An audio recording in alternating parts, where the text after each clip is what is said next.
সুপ্রভাত বন্ধুরা, আমার নতুন আরও একটি ব্লগে তোমাদেরকে অনেক অনেক স্বাগত। এখন বাজে সকাল 8:30। আর রোজকার মতো আমি চলে এসেছি রান্নাঘরে। ভাত বসিয়ে দিয়েছি, সঙ্গে বসিয়েছি হচ্ছে মুগের ডাল।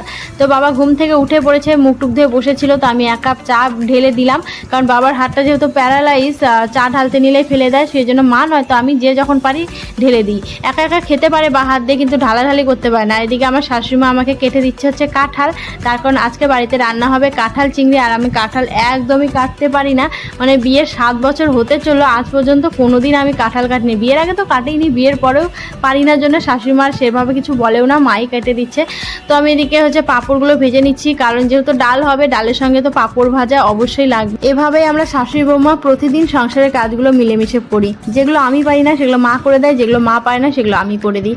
তো যাই হোক, আমি এখন ডালে কাটা দিয়ে নিচ্ছি, কাটা দিয়ে এবার ফোড়ন দিয়ে নেবো। যেহেতু আমি ডায়েট করছি আর ঘরের খাবারই খাচ্ছি, তো সেই জন্য সবসময় আমি কম তেল মশলা ইউজ করি, কারণ আমার জন্য এক্সট্রা করে আর রান্না করার সময় হয় না। যা বাড়িতে রান্না করে ওটার মধ্যে একটু তেল মশলাটা কম দিই। আমরা এমনিতেও মশলা টশলা একটু কমই খাই, তার মধ্যে একটু কম করে দিই। তো দেখো, মুগের ডাল খেতে কিন্তু আমার বেশ ভালোই লাগে। আগে তো খেতাম না, বর্তমানে বেশ ভালোই লাগছে। আর মুগের ডালে প্রচুর প্রোটিন থাকে, ডায়েটের ক্ষেত্রে তো খুবই ভালো। মেয়েও ঘুম থেকে উঠে পড়েছে, ওকে মুখ টুক ধুয়ে দিলাম।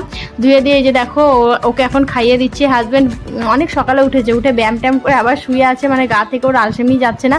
আর এদিকে মেয়ের বান্ধবী দেখো 7 সকালে উপস্থিত হয়েছে, কাঁধে ব্যাগ নিয়ে, বলছে যে কাকি আমাদেরকে পড়াও। তো ওইদিকে যেহেতু কাঁঠাল কাটা হয়নি আর তরকারি রান্না যতক্ষণ না তো কাঁঠাল কাটা হচ্ছে তরকারি রান্না করতে পারছে না, তাই ভাবলাম এই সুযোগে এদেরকে একটু পড়িয়ে নিই। মেয়ে দেখো অনেকটাই সরিয়ে সরিয়ে হর্ষ দীর্ঘ লেখা শিখে গেছে, মানে ওকে আর লিখে দিতে হয় না, কোনো কোনো লেখাগুলো বেশ ভালোই শিখে গেছে। আর পড়ার প্রতি ওর খুব আগ্রহ। যখনই বলি যে মা বই নিয়ে পড়তে বস, ও সঙ্গে সঙ্গে দৌড়ে এসে বই নিয়ে পড়তে বসে।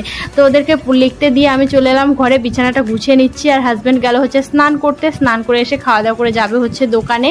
তো ওইদিকে কাঁঠাল কাটা হয়ে গেছে জন্য আমি এখন তরকারিটা বসিয়ে দেবো। তার আগে চিংড়ি মাছগুলো আমি ভেজে নিই। চিংড়ি মাছ কালকে এনে রেখেছিল, কিন্তু কালকে বাটা মাছ রান্না করেছিলাম, এটা রেখে দিয়েছিলাম। তো ওইদিকে হাজব্যান্ড হচ্ছে মাছগুলো ভেজে দিচ্ছে, আমিও এবার ওকে ভাত দিয়ে বাদ বাকি রান্নাটা করে নেবো। মানে রান্না তো মোটামুটি সবই হয়ে গেছে, এখন শুধু কাঁঠাল চিংড়িটা করলেই হয়ে যাবে। আর কাঁঠাল চিংড়ি খেতে কে কে ভালোবাসে অবশ্যই কিন্তু কমেন্টে জানিও। আমার কাঁঠালের যে কোনো তরকারিই ভালো লাগে, কাঁঠাল মেটে বলো, কাঁঠাল চিংড়ি বলো, নিরামিষ কাঁঠালের তরকারি বলো, ঘন্টতে কাঁঠাল দিলে, মানে যে কোনো তরকারিতে আমার কাঁঠাল খুব প্রিয় একটা খাবার। কিন্তু পাকা কাঁঠাল আমি মুখে তুলতে পারি না। পাকা কাঁঠালের যে গন্ধ, ওই গন্ধতে আমার পেট ফুলে যায়। না আমি খাই, না আমার হাজব্যান্ড খায়। আমার শ্বশুর শাশুড়ি একটু খায়, কিন্তু ওরাও সেভাবে খুব একটা পছন্দ করে না। দেখো